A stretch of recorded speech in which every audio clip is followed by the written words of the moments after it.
Most people look at $1,000 and instantly dismiss it as completely meaningless. They think it's far too small to make any noticeable difference in their financial life, so they quickly find a way to spend it on something that delivers instant gratification. Whether it's a new pair of expensive sneakers, a fancy dinner with friends, the latest smartphone accessory, or yet another monthly subscription they will forget about within weeks. And just like that, the money disappears forever, leaving nothing behind except a short-lived feeling of satisfaction. My name is Lucas from Lucas Invests. In today's video, I'm going to show you exactly what happens when you choose to invest that $1,000 instead of spending it. I will walk you through the real numbers after one full year, the emotional ups and downs that come with it, the hidden psychological battles that cause most people to fail, and why this seemingly tiny decision can actually reveal whether you have any realistic chance of building meaningful wealth in the coming decades, or if you will remain stuck in the same financial loop for the rest of your life. Let's begin with a powerful metaphor that explains the entire process better than any chart ever could. Imagine you plant a tiny, fragile sapling in your backyard. It is thin, weak, barely taller than your knee, and looks almost insignificant. You put it into the soil, water it once, and then return exactly 365 days later expecting to see a tall, strong, mature tree that provides generous shade and perhaps even some fruit. When you discover it is still just a small, unimpressive sapling, disappointment hits hard. Many people in that exact moment rip the young tree out of the ground in frustration and declare that planting trees clearly doesn't work and is a waste of time. This is precisely how the vast majority of people treat their very first $1,000 investment in the stock market. They put the money in expecting dramatic, life-changing results within just 12 months. When those impressive results fail to materialize quickly, they become discouraged, sell everything at once, or quietly give up on investing altogether. They never allow the small tree enough time and patience to actually grow into something meaningful. The uncomfortable truth that almost nobody wants to accept is this: the first year is almost never about how much money you make. The first year is only and exclusively about one fundamental question. Did you have the discipline to leave the sapling in the ground, or did you pull it out at the first sign of disappointment? Let's remove all the marketing fluff and look at the cold, honest numbers. If you had invested $1,000 at the beginning of 2025 into a simple, low-cost S&P 500 index fund that tracks the broad American stock market, you would have earned a total return of approximately 17.9%, including dividends. That means your initial $1,000 would have grown to roughly $1,179 by the end of the year, a gain of $179. On paper, $179 does not sound impressive at all. For most people, it feels almost pointless and not worth the mental effort. But let's place this number into the real-world perspective that most flashy financial influencers deliberately avoid showing you. While your $1,000 was quietly working in the background, the average person with similar income spent several $1,000s on things that provided only temporary pleasure before vanishing completely. New clothes that go out of style, upgraded restaurant meals, spontaneous weekend trips, the latest gadgets, and various lifestyle upgrades that delivered a quick dopamine hit but left zero permanent financial value. Even in 2026, multiple surveys continue to show that more than half of all Americans still cannot cover a sudden $1,000 emergency expense without borrowing money, using credit cards, or asking family for help. This problem affects not only low earners, but also many people with six-figure salaries who live with almost no real financial margin or safety net.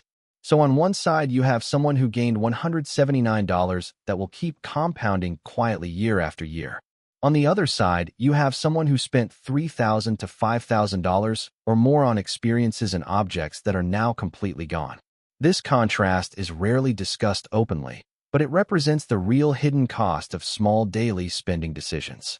Let me introduce you to two realistic people who both started the year with the exact same extra $1,000 available. Sarah is 34 years old, earns $95,000 per year, and genuinely sees herself as financially responsible and smart with money. When that extra $1,000 came in, she briefly considered putting it into investments, but quickly talked herself into believing she deserved a nice weekend getaway, some new professional outfits to feel confident at work, and several upgraded dinners with friends. By December, every dollar of that money had disappeared. She is left with photos, memories, and a slightly better wardrobe, but zero progress in her actual net worth. David is the same age and has a very similar income level. Instead of spending the money, he took that $1,000 and invested it into a low-cost broad market index fund. He made a conscious decision not to check the account obsessively every week and simply allowed the money to stay invested. At the end of the year, David had approximately $1,179. At first glance, the difference between Sarah and David appears tiny and almost irrelevant. However, David has achieved something extremely rare and powerful. He successfully kept money invested for 12 full months without touching it or panic selling during any market fluctuations. That single act of discipline is worth far more than the $179 itself. But here is where the real lesson becomes clear and somewhat uncomfortable. That modest $179 gain is not the complete story. The true story is what happens to that money if David continues the same behavior year after year and never pulls the young sapling out of the ground. Assuming he leaves the original $1,000 untouched and lets it compound at a conservative long-term real return of 8% per year after accounting for inflation, the growth looks like this. After 10 years, it reaches roughly $2,159. After 20 years, approximately $4,661. And after 30 years, it exceeds $10,000.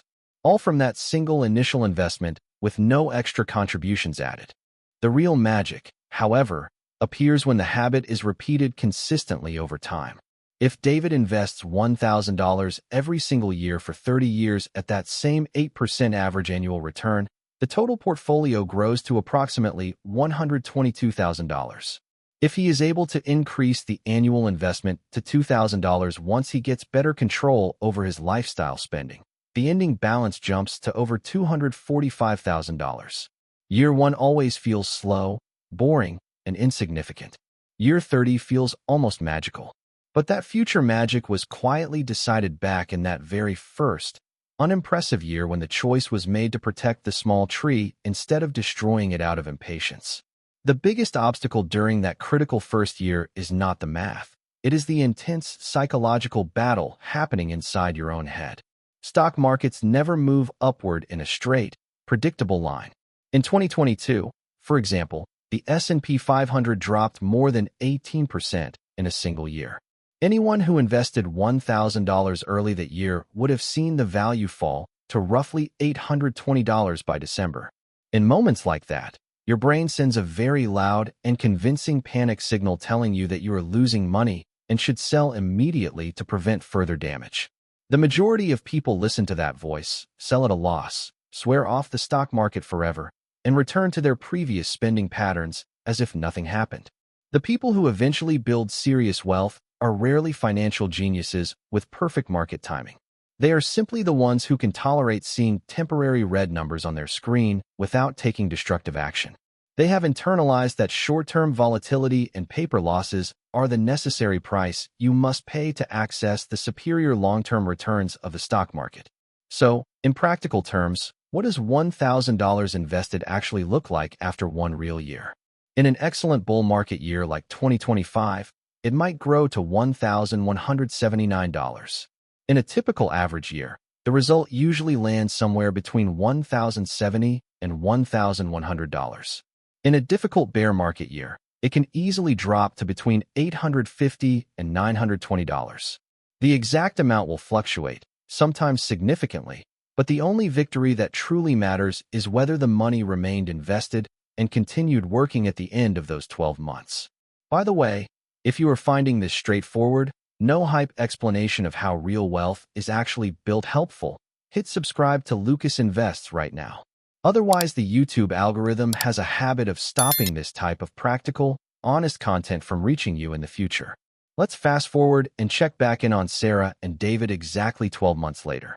Sarah now has a collection of nice photos from her trips and dinners, a few new outfits still hanging in her closet, and the same familiar low-level financial anxiety that has followed her for years. David, on the other hand, sits on $1,179, and possesses something even more valuable: real, tangible proof that he is personally capable of building and maintaining a consistent investing habit.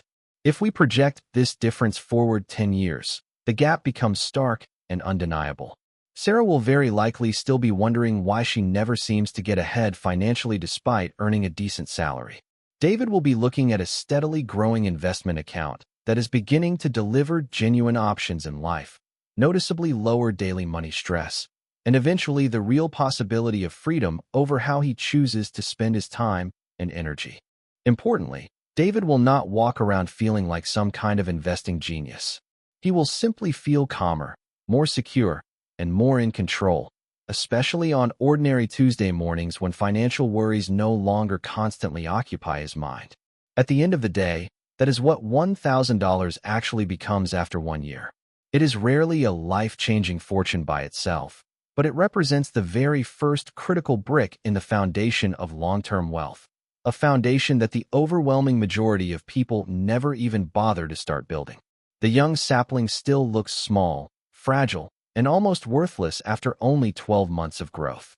However, if you consistently protect it, water it regularly, and most importantly resist the powerful emotional urge to rip it out every time a storm, market correction, or moment of doubt arrives, one day you will step back and realize you have grown something strong and valuable that provides real, lasting shade and security for your future self and possibly your family.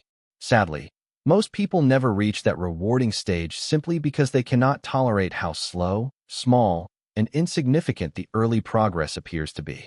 Here is my direct, no excuses challenge to you if you are watching this right now. If you currently have $1,000, or even a smaller amount, that is not urgently needed for genuine emergencies or bills, take action today. Open a brokerage account. Invest that money into a low-cost total stock market or S&P 500 index fund.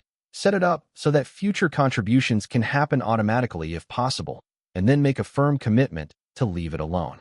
Stop checking the balance obsessively. Do not discuss it constantly with friends or on social media. Simply allow the quiet but relentless power of time and compounding to begin working in your favor. The first year will almost certainly feel painfully slow and underwhelming. That feeling is completely normal and expected, and that is exactly why successfully completing it matters so much. If this video managed to shift your perspective even a little bit, please give it a like, subscribe to Lucas Invests, and turn on notifications so you don't miss future videos that cut through the noise. Let me know honestly in the comments section below. Have you ever invested a relatively small amount like $1,000? Were you able to keep it invested through a market decline, or did the fear cause you to sell? I read every single comment and appreciate the real conversations. Thank you for watching all the way to the end. I'll see you in the next video where we go even deeper.